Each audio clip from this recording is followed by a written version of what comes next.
କେମିତି ଲାଗିବ ଯଦି ତୋ ମାଆଙ୍କର ହାତ ଦିଟାକୁ କାଟି ଦେଇ ଛତିଶଗଡ଼କୁ ଅନ୍ଧାରୀ ଜଙ୍ଗଲରେ ଫିଙ୍ଗି ଦିଆଯିବ?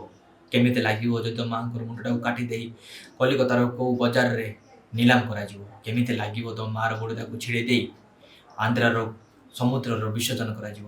ଏମିତି କିଛି ଦମଦାର ଡାଇଲଗକୁ ନେଇ ଓଡ଼ିଶାରେ ଗୋଟେ ନୂଆ ମୁଭି ଆସିବାକୁ ଯାଉଛି, ଯାହାର ନାଁ ରହୁଛି ପରବ। ଯାହାର ଲିଡ୍‌ରେ ଅଛନ୍ତି ସିଦ୍ଧାର୍ଥ ମହାପାତ୍ର, ଅନୁ ଚୌଧୁରୀ, ଦୀପନ୍ଦିତ ମହାପାତ୍ର, ସୂର୍ଯ୍ୟମଣି। ତ ସବୁଠୁ ଖୁସି ଲାଗିଲା କି ଏବେ ଆମ ଓଡ଼ିଶାରେ କପି ମୁଭି ଆସିବା ବନ୍ଦ ହେଇଯାଇଛି। ସେ ଅନୁଭବ ହୁଅନ୍ତୁ, ବାବୁସାନ ହୁଅନ୍ତୁ ବା ଆଉ କୌଣସି ମାନେ ପ୍ରଡ୍ୟୁସର ହୁଅନ୍ତୁ, ଯିଏକି ଏବେ ଧୀରେ ଧୀରେ କରି ଆମ ଓଡ଼ିଶାରେ କପି ମୁଭି ବନ୍ଦ ହେଇଯାଇଛି। ଆଉ ଏବେ ଆମ ଓଡ଼ିଶାର ମୌଳିକ କାହାଣୀ ଉପରେ ମୁଭି ହେଉଛି।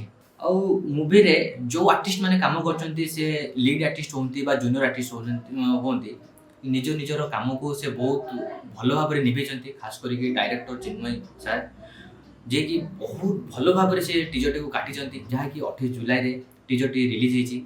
ଆଉ ମେ ବି ମୋ ହିସାବରେ ବହୁତ ଜଣ ଦେଖିସାରିଥିବେଣି ଏଇ ଟିଜରଟିକୁ। ଆଉ ମୋ ଭିଡ଼ିଓଟିକୁ ବନେଇବା ପାଇଁ ଲେଟ୍ ହେଇଗଲା, ସରି, ମୁଁ ସେଥିପାଇଁ କ୍ଷମା ମାଗୁଛି।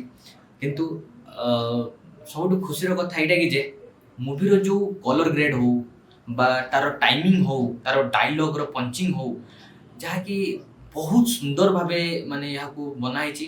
ଆମେ ଭାବୁଥିଲେ ଦମନଟି ମାନେ ଗୋଟେ ହଉ ହଉ ହେଇଗଲା, ନା, ଏଇ ମୁଭିଟାକୁ ସେଇ ଦମନ ଟିମ୍ ହିଁ କହୁଛନ୍ତି, ମାନେ କରିଛନ୍ତି। ଆପଣ ଭାବୁଥିବେ କି ମୁଁ ଦମନ କଥା କ'ଣ ପାଇଁ କହୁଛି, କାହିଁକି ନା ସେଇ ଦମନ ଟିମ୍ ହିଁ ଏଇ ମୁଭିଟାକୁ ବନେଇଛନ୍ତି। ଅବଶ୍ୟ ଡାଇରେକ୍ଟର ମାନେ ଚେଞ୍ଜ ହେଇଛନ୍ତି, ହେଲେ ସେଇ ପ୍ରଡ୍ୟୁସର ଏହାକୁ ବନେଇଛନ୍ତି। ଆଉ ମୁଁ ଖୁସି ଲାଗୁଛି ମୋତେ, ସେ ଯେଉଁ ପ୍ରଡ୍ୟୁସର ସେ ମୁଭିର ଟେଷ୍ଟ ଜାଣିଛନ୍ତି। ଆଉ ସେ ଜାଣିଛନ୍ତି ମାନେ ସବୁ ଅଡିଏନ୍ସ ମାନଙ୍କୁ କୋଉ ଭଳି ଭାବେ ମାନେ କୋଉ ଭଳି ମୁଭି ପସନ୍ଦ। ଏଥିରେ କୋ ପ୍ରଡ୍ୟୁସର ଅଛନ୍ତି ଅନୁ ଚୌଧୁରୀ ମ୍ୟାଡାମ, ଯିଏକି ନିଜର ସବୁ କିଛି ମାନେ ଏଥିରେ ଲୁଟେଇ ଦେଇଛନ୍ତି।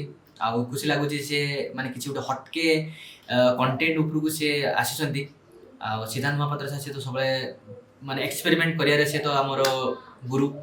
ଆଉ ଦୀପନ୍ଦିତ ମହାପାତ୍ର, ଯିଏକି ଦମନ ମୁଭିରୁ ଆମେ ତାଙ୍କୁ ଚିହ୍ନିଥିଲୁ, ହେ ବ୍ୟାସେ ଶୁଣୁଛ ବା ତାଙ୍କର ପ୍ରତୀକ୍ଷା ହଉ, ତାଙ୍କର ଆକ୍ଟିଂ ବିଷୟରେ ସମସ୍ତେ ଜାଣିଥିବେ, କୋଉଠି ତାଙ୍କ ରିସେଣ୍ଟ ମୁଭି ଯାଇଥିଲା। ତ ସେଇଭଳି ଭାବେ ସିଏ ବି ବହୁତ ବଢ଼ିଆ ଆକ୍ଟିଂ କରିଛନ୍ତି ଏଥିରେ। ବାକି ମୁଭି ଆସିଲେ ତ ଜାଣିବା କି କୋଉ ଭଳି ଭାବେ ହେଇଛି।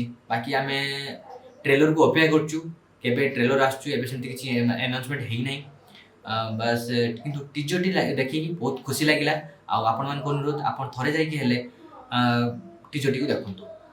ଧନ୍ୟବାଦ, ନମସ୍କାର।